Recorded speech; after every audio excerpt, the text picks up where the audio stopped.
I'm driving in the rain and it's sleepy. Le Lexus LBX Caradisiac vous en a déjà parlé à plusieurs reprises, notamment à l'occasion du premier essai du modèle l'hiver dernier. Pour mémoire, il s'agit d'un SUV urbain à motorisation hybride, long de 4,19 m et boxant dans la catégorie des Audi Q2 et autres DS3. Un modèle BCBG est bien sous tout rapport, mais il serait dommage de le réduire à cela, car à 10 000 km de la France, il peut prendre un tout autre visage. Konnichiwa et bienvenue au Japon, plus précisément sur le circuit de Sodegaura à 45 km au sud-est de Tokyo. C'est ici, sous une pluie battante, qu'une poignée de médias a été invitée à essayer la dernière sportive Lexus, à savoir le LBX Morizo RR. Et je précise que c'est une exclusivité francophone pour Caradisiac. Dans la version Morizo RR, le LBX s'encanaille en se dotant du moteur de la GR Yaris, à savoir le 3 cylindres 1,6 litre turbo-compressé développant 304 chevaux. Celui-ci s'acoquine au choix à une boîte de vitesse manuelle à 6 rapports ou, comme ici, à une boîte auto 8 rapports à commande au volant. La puissance est transmise aux 4 roues et le tout se voit placé sous l'autorité de différentiels Torsen à l'avant comme à l'arrière. Un joli pédigré, mais à cela une bonne raison. C'est le patron de Toyota lui-même, Akio Toyoda, qui a veillé aux destinées du projet. Morizo, c'est son surnom de pilote, est âgé de 68 ans. C'est une star au Japon et surtout un grand passionné de sport auto qui a notamment participé aux 24 heures du Nürburgring. Il croit dur comme fer aux vertus de la compétition comme moyen de tirer vers le haut les modèles de série. Mais assez parlé, il est temps de vous embarquer à bord du LBX RR. RR comme Rookie Racing, qui est l'écurie de course propriété de Morizo. Le moteur du LBX RR Morizo, on le connaît, c'est celui de la GR Yaris, 1,6 litre, 3 cylindres, turbo, un peu plus de 300 chevaux. Clairement, il y a du monde sous le capot. Alors le problème, c'est que aujourd'hui, il y a une véritable pluie battante qui s'abat sur le circuit de Sodegaura. Résultat, on a plutôt envie d'y aller mollo sur l'accélérateur, faute de quoi, ça glisse, ça glisse, ça glisse. Il y a même des parties du circuit qui sont transformées en véritable piscine. Donc je vais faire de mon mieux. Je ne vais peut-être pas trop m'étendre sur le comportement routier, tant les vitesses pratiquées sont inférieures à ce qu'il faudrait. Néanmoins, je peux vous parler de pas mal de choses déjà. Je peux vous parler du moteur, de la réponse à l'accélérateur. J'ai choisi donc pour cet essai la version à boîte automatique, il y a aussi une boîte manuelle. Mais en automatique, la voiture est très réactive. Alors il y a évidemment des palettes au volant, il y a un mode sport.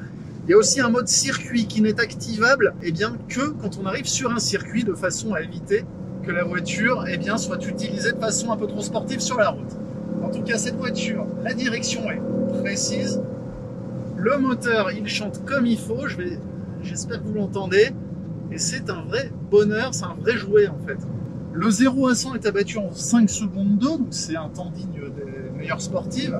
Et cette voiture, elle est très efficace, transmission intégrale, réponse à l'accélérateur immédiate. La position de conduite est meilleure que sur la GR Yaris, notamment la première génération de GR Yaris, parce que les choses ont été sensiblement améliorées par la suite.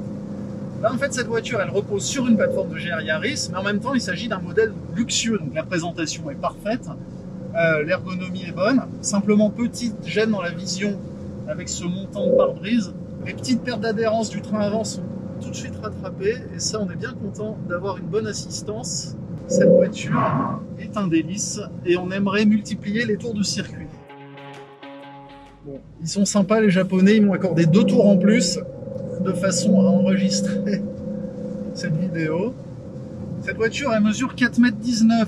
En fait c'est 20 cm de plus que la Yaris, donc ce sont vraiment des modèles très compacts, très agiles. C'est efficace, c'est précis, c'est amusant. Franchement, on aimerait vraiment voir cette voiture débarquer en Europe. Je ne peux pas vous parler de l'endurance des freins, dans la mesure où ils sont déjà parfaitement refroidis par la pluie. Je peux vous dire que la direction, elle est donc consistance parfaite, consistance de la pédale de frein excellente aussi.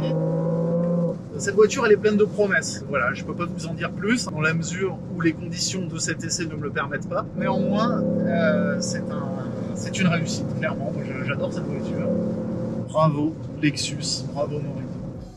La seule mauvaise nouvelle dans tout cela est que le LBX Morizo RR n'existera qu'en version à conduite à droite et ne sera vendu qu'au Japon, en Australie et Nouvelle-Zélande. On retiendra aussi de ce modèle le soin apporté au détail, point commun à toutes les Lexus, et qui correspond véritablement à la façon qu'ont les Japonais de chercher l'excellence en toute chose. Je pense à la position de conduite rabaissée de 1 cm par rapport au LBX normal, de façon à mieux faire corps avec le bolide. Je pense à ses choix techniques précis, avec par exemple ces freins à disque plein à l'arrière sur la version à boîte auto, lesquels sont remplacés par des modèles ventilés sur la version à boîte manuelle. Je pense aussi à la qualité des matériaux et à la finition d'ensemble de l'habitacle. Le tout forme une voiture absolument délicieuse qu'on aimerait voir un jour débarquer en Europe. Ce ne sera hélas probablement pas le cas et il faudra savoir se contenter de la non moins délicieuse GR Yaris. Quoi qu'il en soit, on peut savoir gré à Lexus d'entretenir la flamme de la passion automobile et on peut dire aussi à Morizo, arigato.